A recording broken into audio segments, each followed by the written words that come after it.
These people can't even get a simple order right. The plate flies across the dining room. It shatters against the wall 6 inches from her head. Marinara sauce explodes across her white uniform. Ceramic shards scatter at her feet. Do you have any idea how much the Morrisons spend here every month? $20,000. And you make them wait like common trash? The young black woman stands frozen. Sauce drips down her cheek. I'm so sorry, Mr. Caldwell. The kitchen was backed up. I can... Sorry? You're always sorry. That's all your kind knows how to say. He kicks a piece of broken plate toward her feet. Pick it up. Now. She bends down slowly. Her hands shake, but she doesn't cry. Around them, wealthy diners stare. Some pull out phones. Others keep eating. In the corner booth, a man in an expensive suit watches. His knuckles are white around his napkin. Have you ever watched someone destroy a person's dignity and wondered what you would do? 6:30 in the morning, 30 in. An apartment in the city's business district.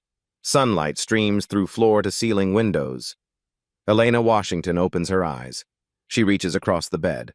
Her husband Derek is already awake, sitting on the edge, checking his phone. Big day? She asks. He turns to her, smiles. The Meridian board meeting is this afternoon. 3 months of work comes down to today. She sits up. Nervous? No. He sets down his phone. I'm certain. The data doesn't lie. On his nightstand sits a leather portfolio. Embossed letters read, Washington Capital Management. Through the open door of his home office, she can see framed business awards on the wall. A Forbes magazine cover. His face on it. But Elena knows something the magazine readers don't. 3 months ago, Derek sat in his downtown office. Floor-to-ceiling windows overlooking the financial district. His investment team around the conference table. Meridian Hospitality Group, his CFO had said. 47 restaurants across 12 states. Revenue up 18% year over year. They're asking for $85 million. Derek had leaned back in his chair. What do we know about their culture? Clean HR records, no major lawsuits, standard corporate policies. That's what they want us to see. Derek stood, walked to the window. I want to know what they don't show investors. How do they treat their dishwashers, their servers, the people making minimum wage? His team exchanged glances. We can hire a consulting firm, someone suggested.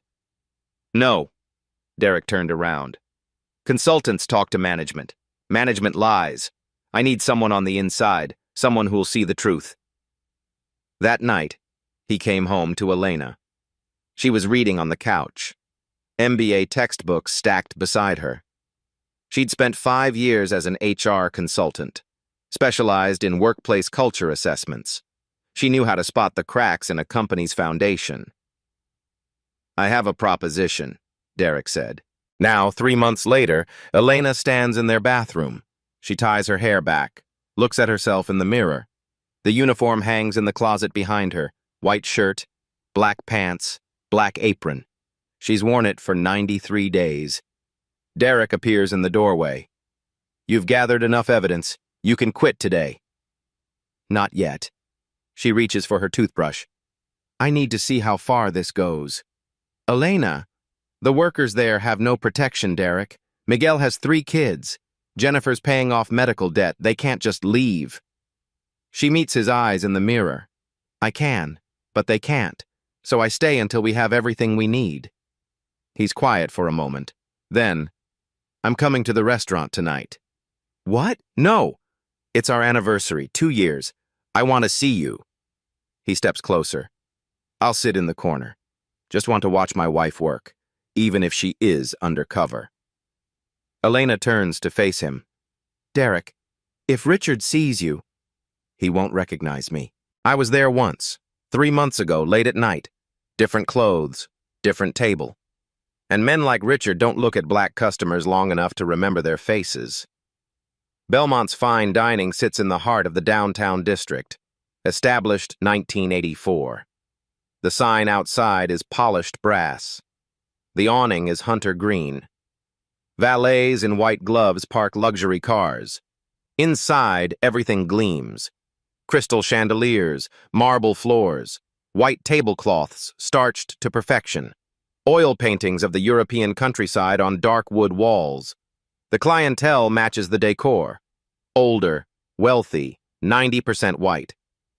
Richard Caldwell has been general manager for 15 years.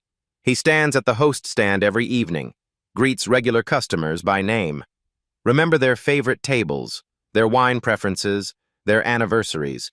He runs Belmont's like his personal kingdom. Elena arrives at 10:45, 15 minutes early. She always is. She goes straight to the staff room, changes into her uniform, checks her apron pocket. The recording device is there, smaller than a lipstick tube. She's worn it every single shift for 3 months. 93 days of documentation. 47 recorded incidents of discriminatory language. 23 labor law violations. Interviews with 12 current and former employees. All with the same stories. All afraid to speak up. She clips on her name tag, takes a breath. In 6 hours, her husband will walk through those doors. In 6 hours, 3 months of careful planning will reach its breaking point.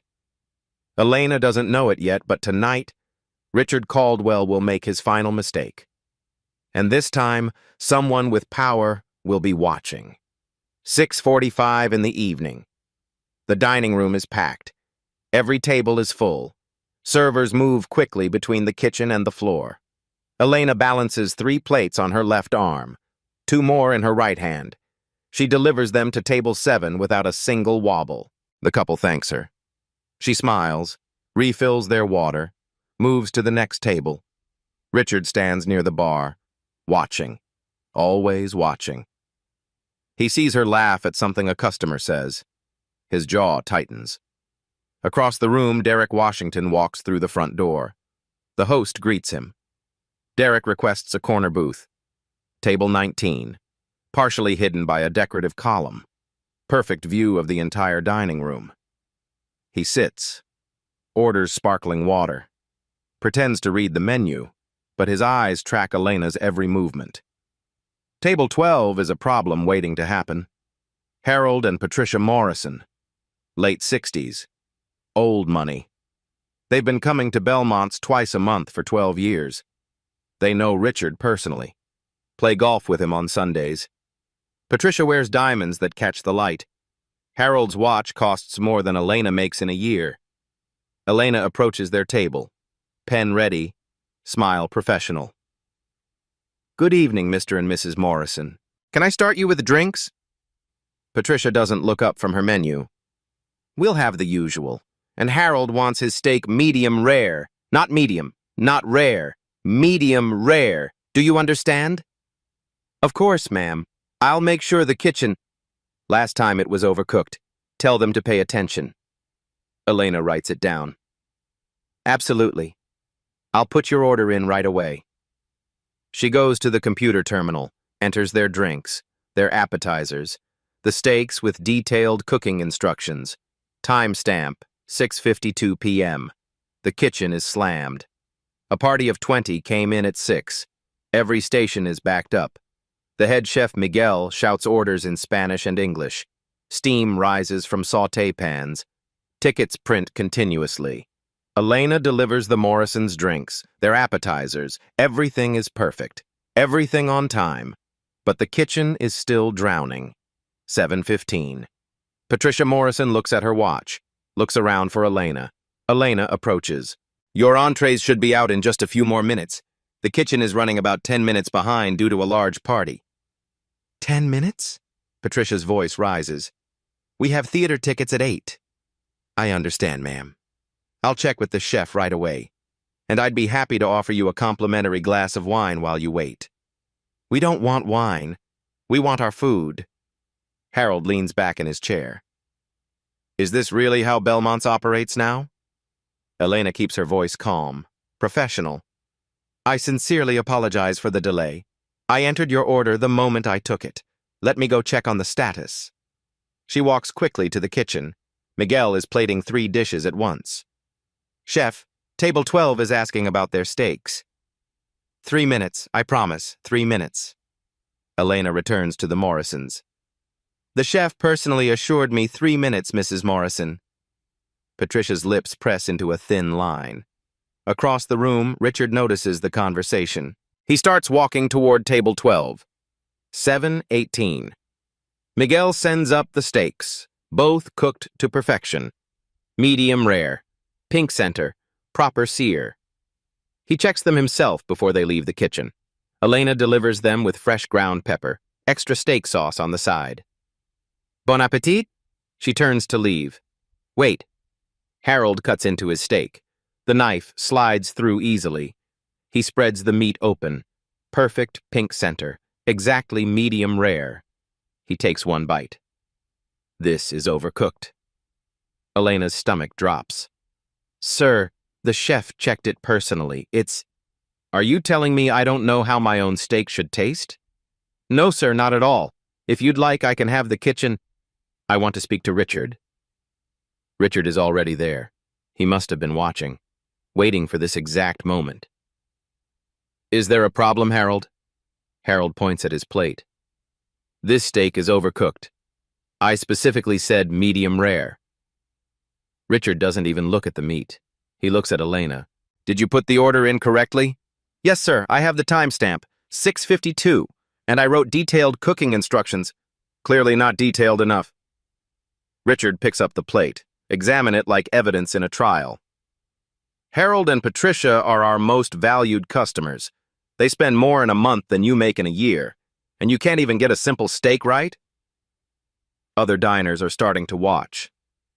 Sir, I can show you the ticket. The chef can confirm. I don't care what the chef says. Richard's voice gets louder.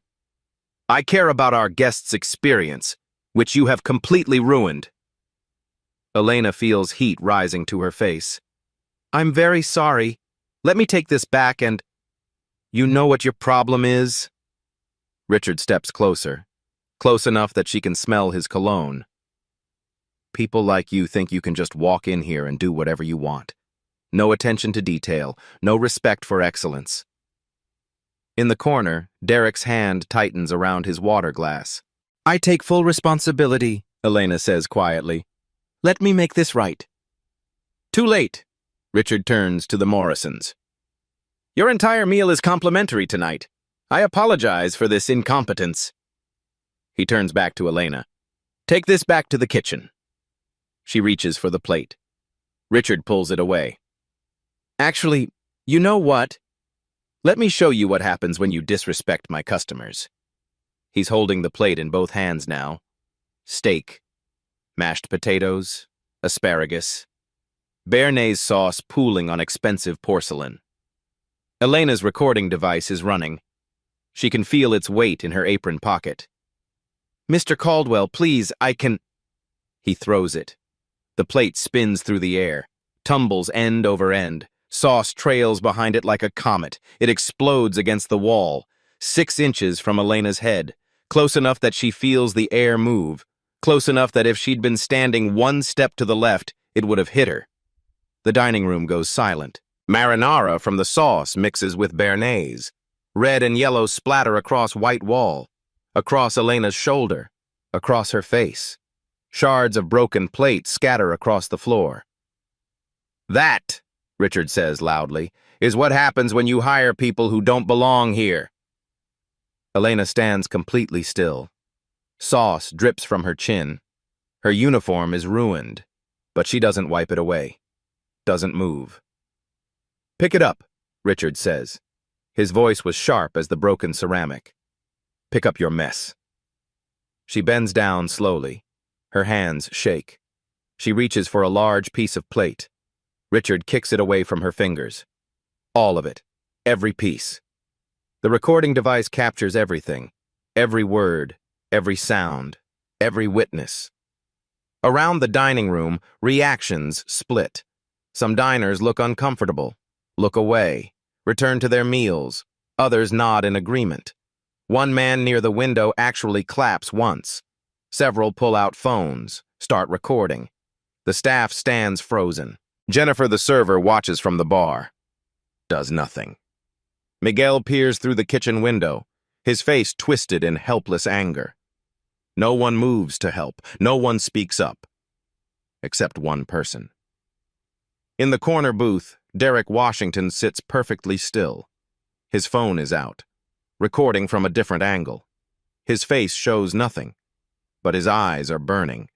He watches Elena kneel on the floor, watches her gather broken pieces with shaking hands, watches sauce drip from her hair onto the polished hardwood. He watches Richard stand over her like a king surveying conquered territory. Every muscle in Derek's body screams to stand up, to cross the room, to put himself between his wife and this man.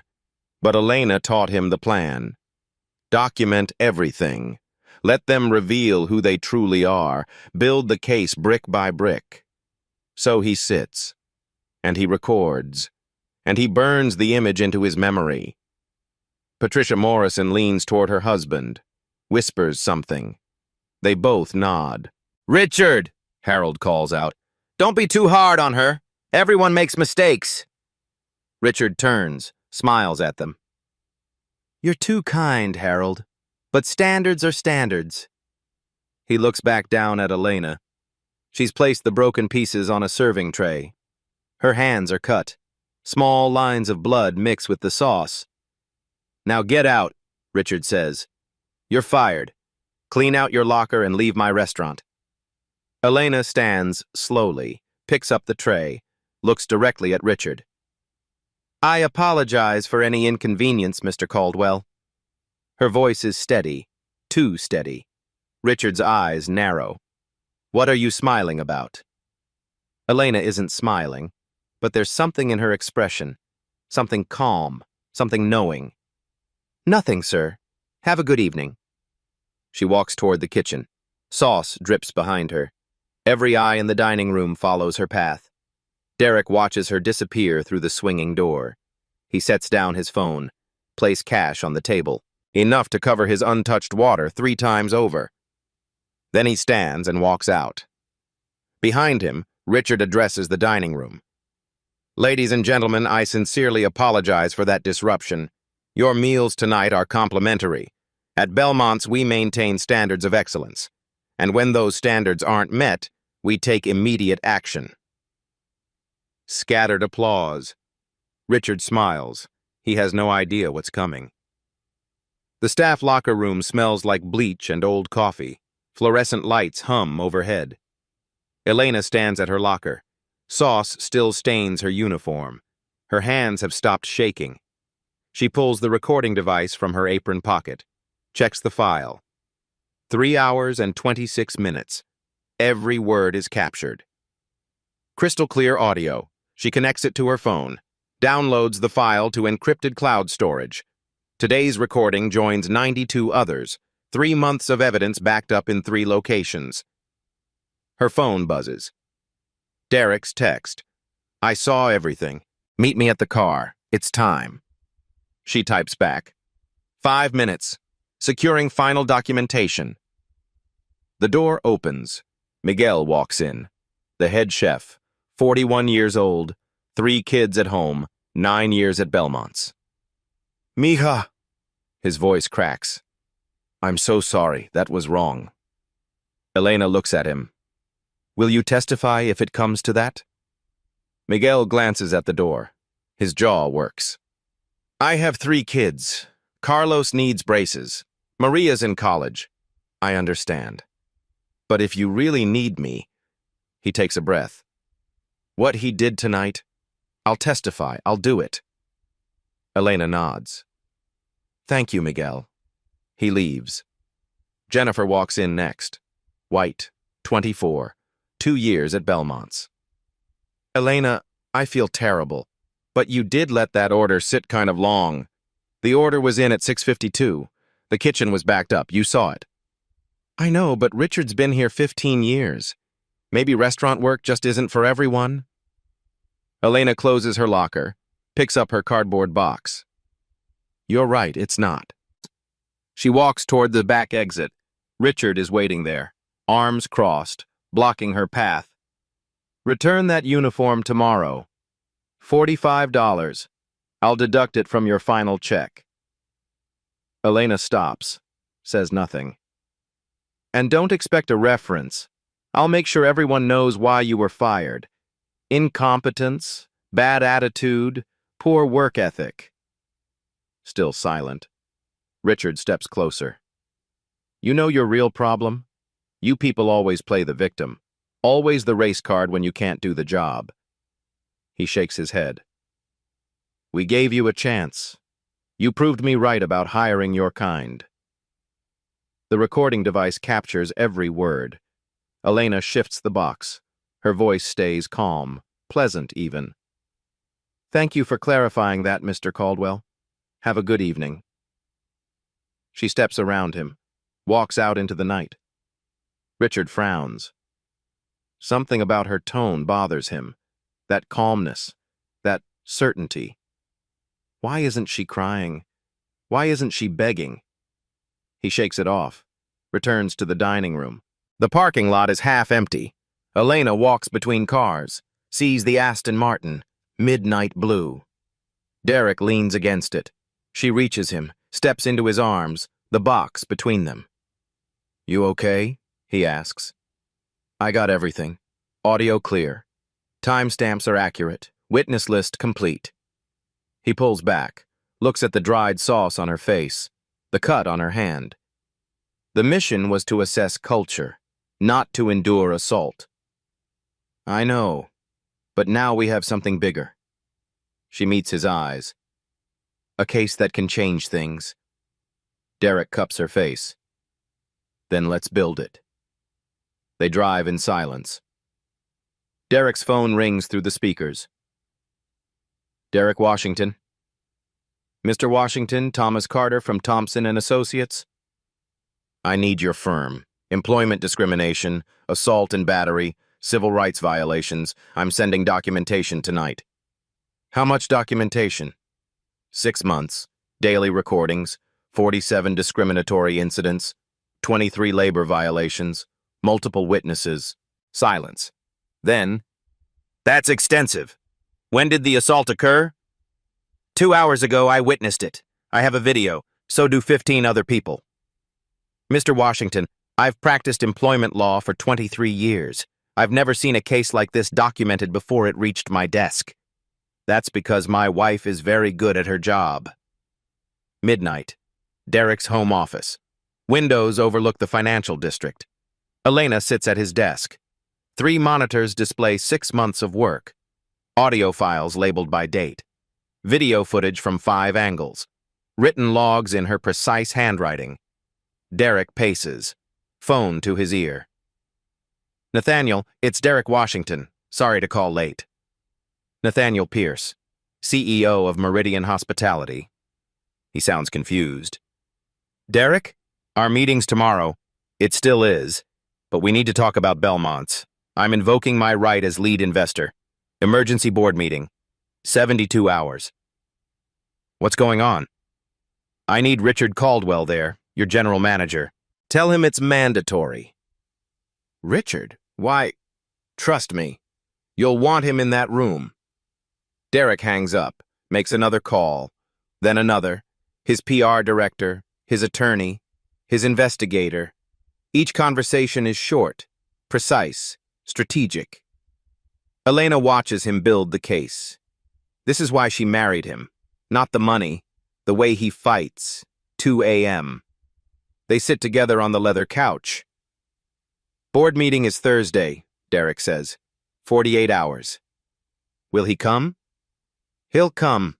I think it's routine. Maybe a slap on the wrist. Sensitivity training. He has no idea. None. About me. About you. About 3 months of documentation. Elena closes her eyes. Miguel said he'd testify. That's brave. Everyone there risks everything just showing up to work. That's what Richard doesn't understand. They're not incompetent. They're terrified. Wednesday morning. Richard wakes up feeling good. He fired that girl. The one who couldn't do her job. Made him look bad in front of the Morrisons. He has a radio interview this morning. Local station. Maintaining standards in fine dining. Perfect timing. 9 a.m. Radio studio. The host leans forward. Mr. Caldwell, there's a video circulating. A server being fired. Some say it's discriminatory. Your response? Richard smiles. This generation expects participation trophies. At Belmont's, you earn your place. We have standards. When standards aren't met, we take action. The video shows you throwing a plate near her head. I threw a plate at a wall. To illustrate a point about excellence. If she felt targeted, that's about her sensitivity. Some say this was racially motivated. Richard's smile tightens. And there it is, the race card. Every time someone underperforms, suddenly it's discrimination. I judge on competence, not color. The interview goes viral by noon. Comments split evenly. Half support him. Finally, someone says it. Standards matter. Half are furious. He threw a plate at her. Listen to how he talks. By 2 p.m., Richard has 300 new followers. Messages thanking him for standing firm. The Morrisons call to express support. He sits in his office feeling vindicated. His phone rings. Meridian Corporate. Richard Nathaniel Pierce, I need you at headquarters tomorrow, 10 a.m., board meeting. Richard's confidence surges. Of course. I'll prepare a statement. Just be there. Should I bring anything? No. We have everything we need. The line goes dead. Richard leans back, smiles. They want him there to support him, show unified leadership, maybe even a raise. He doesn't know Derek Washington exists. He doesn't know Elena has an MBA in organizational psychology. He doesn't know about 6 months of documentation. He doesn't know about 47 recorded incidents. He doesn't know 15 lawyers are reviewing his every action. He thinks he's won. He thinks he's untouchable. Thursday morning, 10 a.m. Richard Caldwell will walk into that boardroom expecting vindication. What he'll get is the reckoning he's built toward for 15 years. Every insult, every slur, every microaggression, all about to come due. Thursday morning, 10 a.m. Meridian Hospitality Group Headquarters, 34th floor. Corner conference room with floor-to-ceiling windows overlooking the city. The boardroom table is solid mahogany. 12 leather chairs. A presentation screen covers one wall. 8 board members sit waiting. Nathaniel Pierce at the head. Legal counsel on his right. All in expensive suits. All watching the door. Derek Washington sits 3 seats down. Charcoal suit. Navy tie. His face shows nothing. His leather portfolio sits closed in front of him. The door opens. Richard Caldwell walks in. He's wearing his best suit, hair perfectly styled, confidence radiating from every step. He's prepared a statement, practiced it in the mirror this morning. He glances around the table, recognizes most faces, stops when he sees Derek, a black man, well-dressed, looking at him with steady eyes. Richard doesn't recognize him. Why would he? Black customers all look the same to men like Richard, especially ones he only glanced at once from across a dining room. Gentlemen, Richard says, thank you for this opportunity to address the recent... Sit down, Richard. Nathaniel's voice is flat, cold. Richard sits. His smile falters slightly. Nathaniel looks at Derek. Mr. Washington, you called this meeting. The floor is yours. Derek stands, walks to the front of the room, picks up the remote for the presentation screen. Richard watches, confused. Who is this guy? Mr. Caldwell. Derek's voice is quiet, controlled. Do you know everyone in this room? Richard glances around again. Pauses on Derek. I don't believe we've met. We actually have. Derek's smile is cold. Saturday night, table 19. I had the salmon. It was excellent. Richard's face goes blank. Face. Saturday? Table 19? He tries to remember. A black man in the corner. Alone. Quiet. I don't... You wouldn't remember. You were busy. Derek clicks the remote. The screen lights up. Throwing a plate at my wife. Silence. Complete silence. Richard's face drains of color. Your wife? Elena Washington. Derek walks closer to the table. But let me properly introduce myself. Derek Washington, CEO, Washington Capital Management. Recognition dawns in Richard's eyes. Washington Capital. The investor. The lead investor. You're the one who... 35% stake in this company. The reason this meeting is happening. Derek stops directly across from Richard.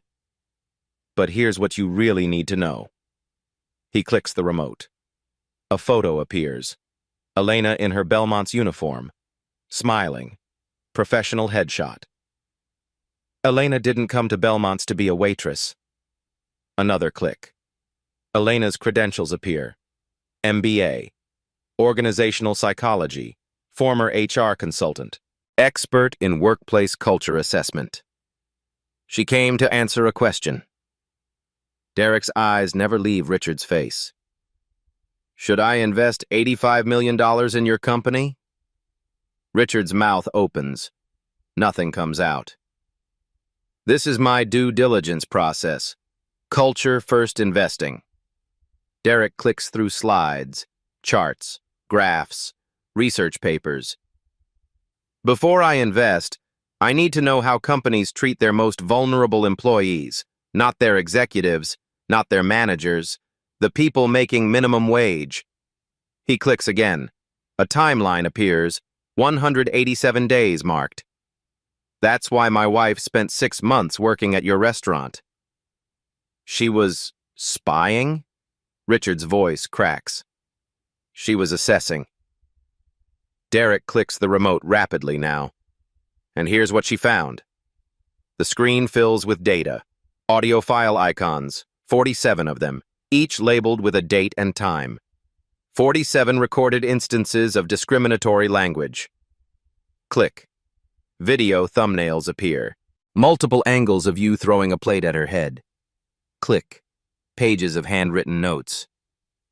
Daily documentation. Every incident, every witness, every timestamp. Click. A comparison chart. Turnover rates for black employees versus white employees. 400% higher. Click. Written testimonies. 12 current and former employees, all people of color, all with identical stories. Click. A list of violations. 23 documented labor law violations. Richard is gripping the armrests of his chair, his knuckles white. Derek sets down the remote, leans forward, both hands on the table. You threw a plate at my wife. You called her these people. You said she proved you right about hiring her kind. His voice drops lower, harder. And you know what the worst part is, Richard? Silence. If I had known she was what? Derek's eyes burn into him. My wife? An educated professional? Someone with power? Richard tries to speak. Derek cuts him off. The problem isn't what you didn't know. The problem is you treated her that way because of what you thought you knew. He straightens up. You saw a black woman and assumed she was beneath you. Richard finally finds his voice. Desperate. This is entrapment. This is illegal. If I had known... Exactly. Derek picks up his portfolio, opens it, pulls out a thick document, slides it across the table to Nathaniel. If you had known. But you didn't. So you showed us exactly who you are. He walks back to his seat, sits down, crosses his arms. Elena interviewed 12 employees, all with the same stories. This isn't one incident. This is a pattern, a culture, a system. Nathaniel opens the document, flips through pages. His face hardens with each one. Derek looks at Richard. And today, it ends. Richard stands suddenly. His chair scrapes back. You can't do this. I've been here 15 years. I have rights. I know people. The Morrisons will vouch for me. I'll sue. I'll... Sit down, Richard. Nathaniel's voice cuts through the room like a blade. Richard sits. His hands shake. Nathaniel closes the document, looks at his legal counsel. They whisper briefly. The lawyer nods. Nathaniel stands. Richard Caldwell, based on the evidence presented, effective immediately, you are terminated for cause. Richard's face crumbles. Please. I have a mortgage. My kids are in college. Elena has student loans. Derek's voice is ice. Miguel has 3 kids. Jennifer has medical bills. They all had families to support. He leans forward. While you had the power to hurt them, and you used it, every single day. Nathaniel Pierce stands at the head of the table. His voice is formal, legal, final. Richard Caldwell, you are terminated for cause effective immediately. 0 severance. All stock options forfeited. Security will escort you from the building. Richard's face is white. Nathaniel, please. 15 years. You know me. We play golf? We played golf. Nathaniel's tone doesn't soften. That ended the moment you threw a plate at an employee. The legal counsel speaks next. Mr. Caldwell, Meridian Hospitality Group will cooperate fully with any criminal investigation. We will not fight subpoenas. We will not provide legal defense. Richard turns to the other board members, looking for an ally. Any ally. They all look away. This is because of money, isn't it? Richard's voice rises. Because he threatened to pull his investment. You're throwing me away to protect a deal. Derek stands, walks around the table, stops directly in front of Richard. I'm pulling my investment either way. $85 million. Gone. He lets that sink in. The question is whether Meridian transforms or collapses. That's up to them now. Richard stares at him. You're destroying my life over one mistake. One mistake? Derek pulls out his phone, scrolls, reads. March 15th. You told Elena her hair looked unprofessional. April 3rd. You assigned her only back section tables. April 27th. You said she should smile more, be friendlier. May 9th. Stop. Richard's voice breaks. May 9th. You told her people like her should be grateful for any job. June 2nd. I said stop. Derek pockets his phone. 47 incidents. That's not one mistake. That's who you are. 2 security guards appear at the door. Nathaniel nods to them. Mr. Caldwell needs to collect his personal items and leave the building. Richard stands on shaking legs, looks at Derek one more time.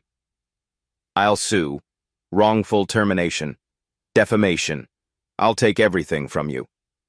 Derek's expression doesn't change. Try. My lawyers would love the practice.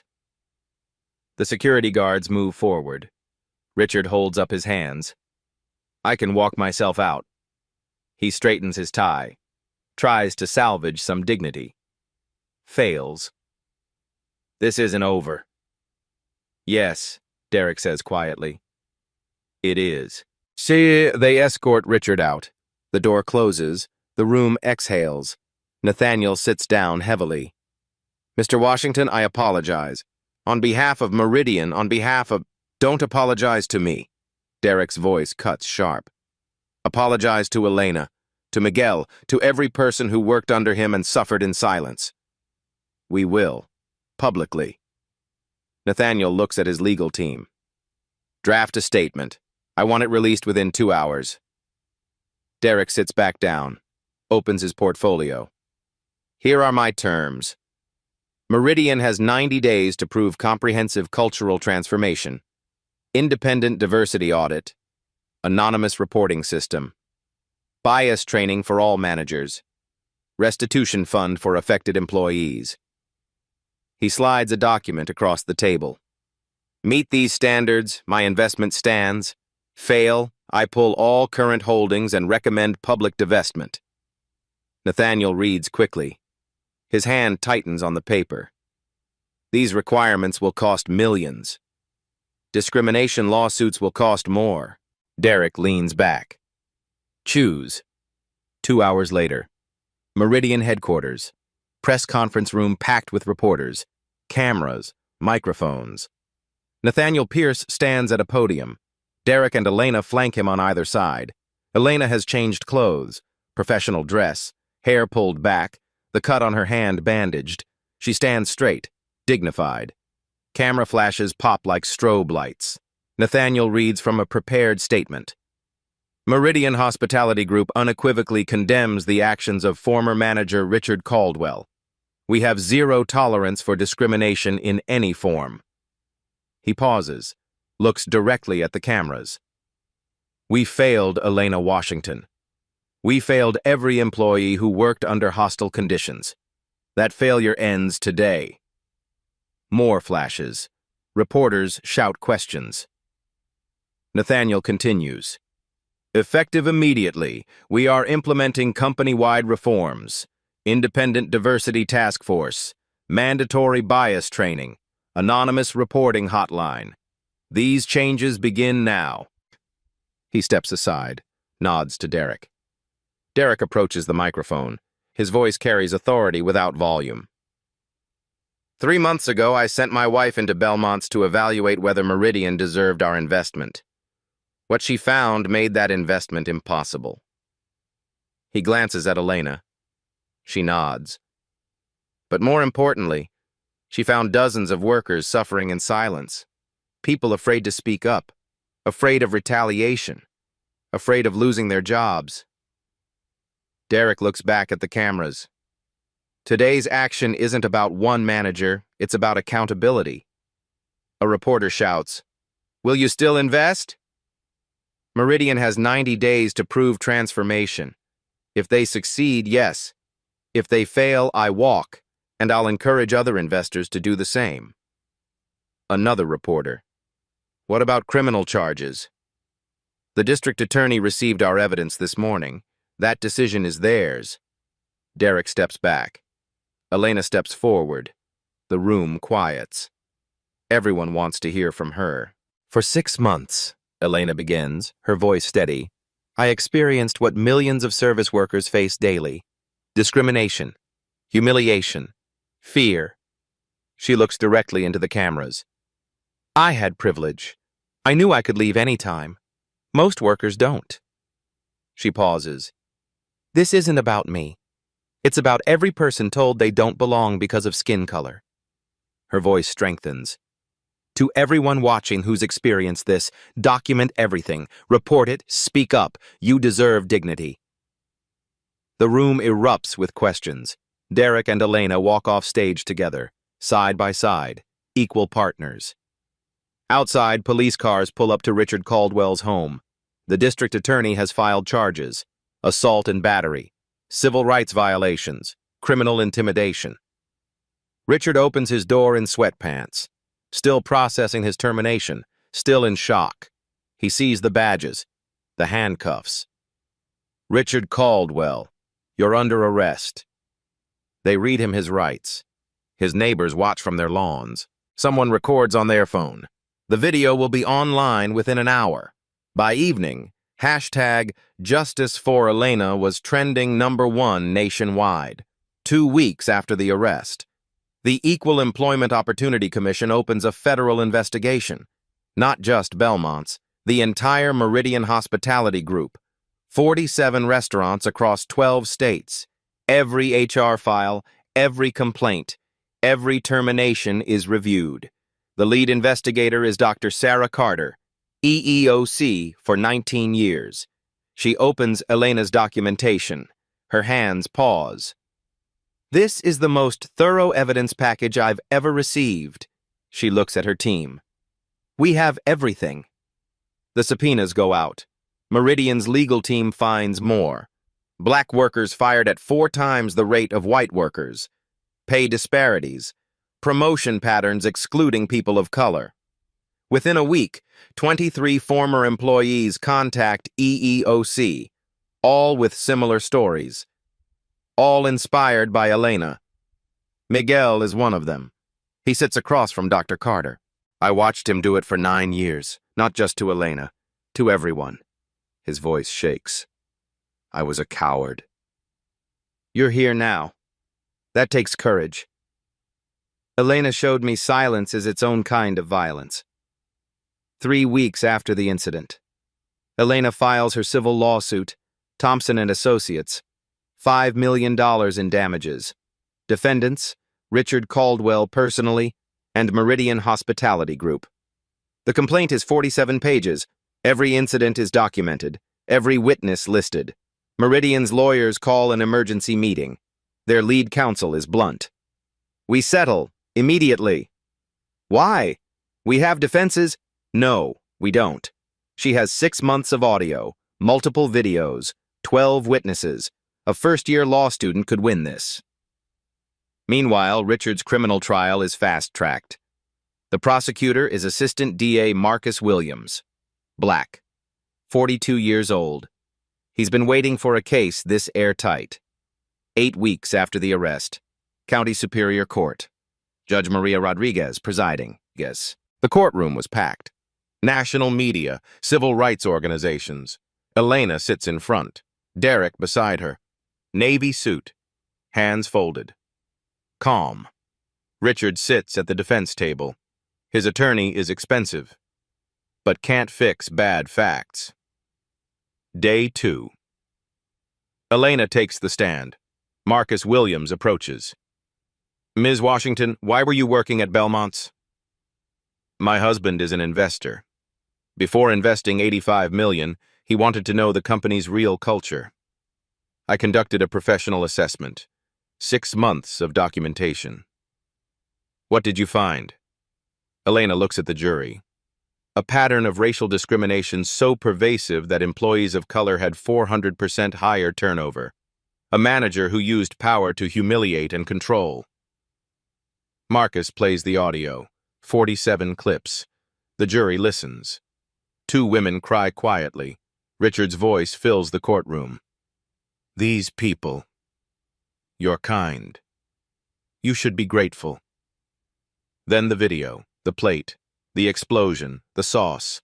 Elena shaking. One juror covers her mouth. Marcus lets the silence sit. Ms. Washington, when that plate came at you, what did you think? I thought he might actually hit me, and I realized this is what so many endure every day, with no protection. No further questions. Richard's lawyer tries cross-examination, paints Elena as a spy. You hid your identity, didn't you? I worked under my real name, Elena Washington. I never lied. But you didn't tell anyone your husband was rich. Would that have changed how Mr. Caldwell treated me? Should wealth determine basic respect? The lawyer has no answer. Day 3. Miguel testifies, voice shaking. I watched him abuse her for months. I did nothing. I'll regret that forever. He looks at Richard. But I'm here now. 3 former black employees testify. Identical stories. Same slurs, same microaggressions, same fear. Richard's attorney calls the Morrisons. It backfires. Mrs. Morrison, you were there that night? Yes. The service was subpar. We expect certain standards. What do you mean by standards? Patricia hesitates. Well, you know, professional behavior. Marcus Williams stands for redirect. Mrs. Morrison, had you ever complained about white servers? That's not... Yes or no? No, but no further questions. The jury sees it. The complicity. The racism hiding behind words like standards. Day 5. Expert witnesses. Dr. Patricia Henderson, clinical psychologist. Ms. Washington exhibits clear PTSD symptoms, hypervigilance, intrusive memories, consistent with sustained psychological abuse. An economic expert calculates damages, lost wages, therapy, career impact. Day 6. Richard takes the stand. His lawyer advises against it. He insists. Disaster. Marcus circles. Mr. Caldwell, you said these people. What did you mean? I meant employees who don't meet standards. Not black people? No, of course not. Marcus plays the audio again. Still think you meant employees? Richard's face reddens. It was a figure of speech. A figure of speech you only use about black employees? I didn't say that. You said Elena proved you right about hiring her kind. What kind? I meant people who... Black people, Mr. Caldwell? No. But his voice says yes. His face says yes. The jury sees it. Marcus leans on the witness box. Do you feel any remorse? It was heat of the moment. That's not what I asked. Remorse. Do you feel it? Richard hesitates too long. I regret that the situation escalated. That's not remorse. That's blame shifting. Marcus plays the video again.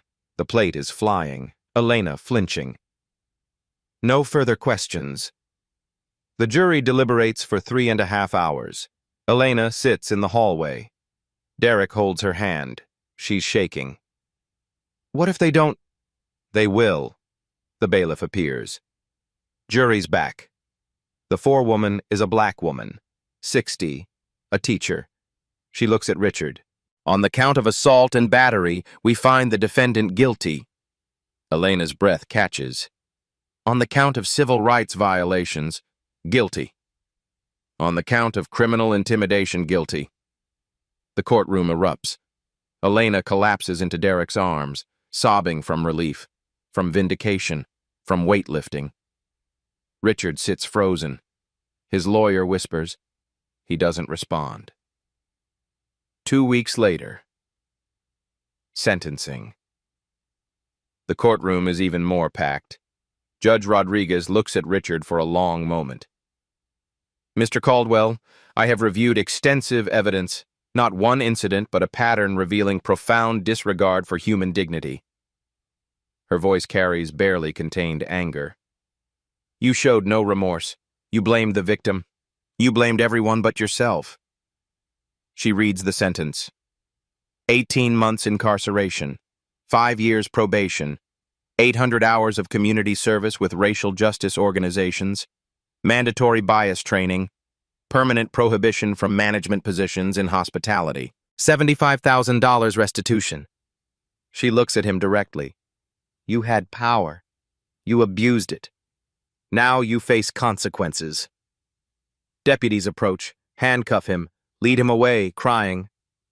Elena watches, feels no satisfaction, just quiet certainty that justice has arrived. That evening, Meridian's lawyers call. Settlement offer, $3.2 million, public apology, full company reforms, $10 million diversity fund, independent monitoring 5 years. Elena reads it carefully. Accept it. This was never about money. It was about change. The settlement is announced the next day, along with Derek's commitment. $50 million for Dignity and Service Initiative, legal aid for victims, scholarships for workers, industry-wide training. Within a week, 12 restaurant groups announce policy reviews. 3 state legislatures introduce Elena's Law. The ripple effect spreads. One woman's courage, one man's support, one case that changed an industry. 6 months later. Morning light streams through classroom windows. Elena Washington sits in the front row. White scrubs, stethoscope around her neck. Nursing textbook open. The professor discusses pediatric care. Elena takes notes, focused, precise. She's in the top 5% of her class. On track to graduate with honors, her dream since childhood. Between classes, her phone rings. Miguel. Elena, you need to see this. He sends a photo. Belmont's restaurant. The sign reads, Belmont's Reimagined. New management. Diverse leadership. Miguel is executive chef and part owner through the Worker Equity Program. 60% of the staff are people of color. Equal pay. Full benefits. Profit sharing. Revenue up 30%. Turns out respect is good for business. Inside, a plaque hangs. Elena's photo. In honor of Elena Washington and all who stood up. Dignity, respect, justice. Elena stares at the photo. Tears blur her vision.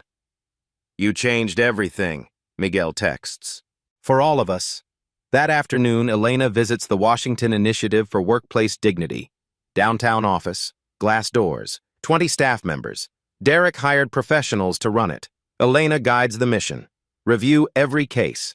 In 6 months, they've helped 300 workers, secured $8.4 million in settlements, trained 2,000 managers, 12 criminal convictions, 67 companies implemented new policies.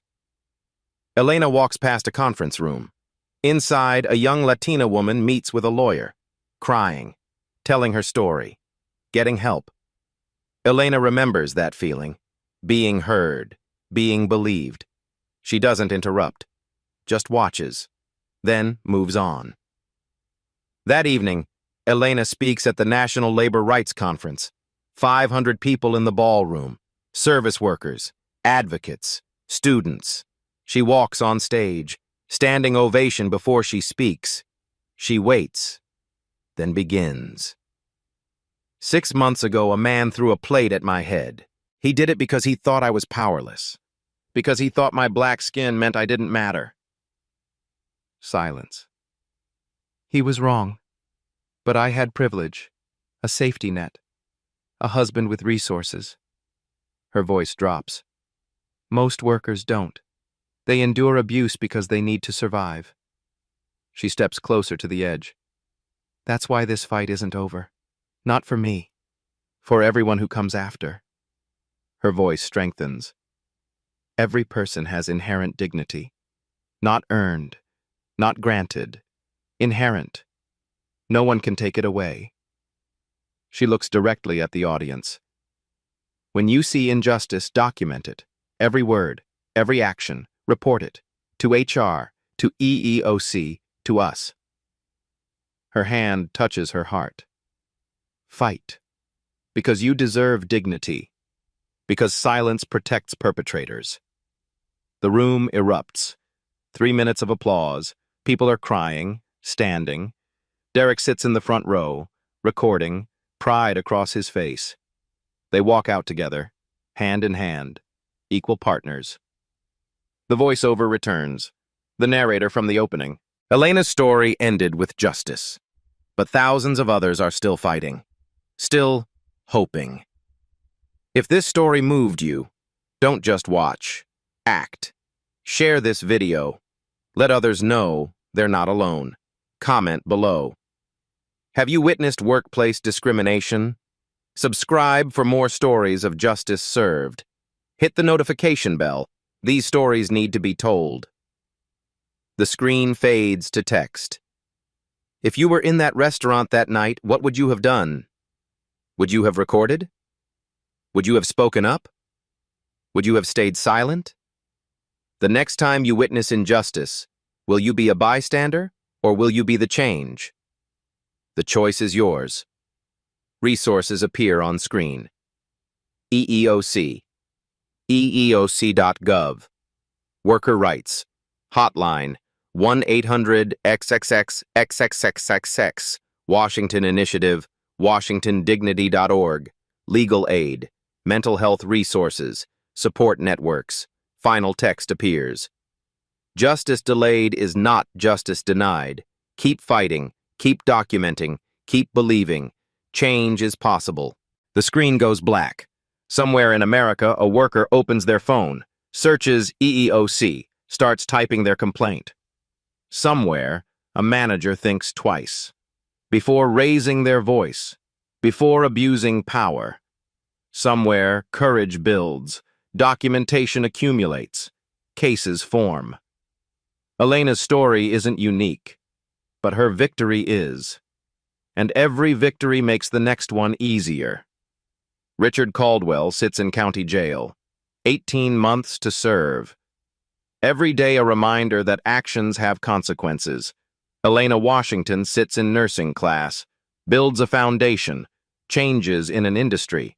2 lives, 2 paths, 1 moment that divided them. The plate Richard threw didn't just shatter against a wall, it shattered the illusion that power protects cruelty. It shattered the silence that shields discrimination. It shattered the system that lets abuse continue. And from those shattered pieces, something new was built. Dignity, respect, justice. Not just for Elena,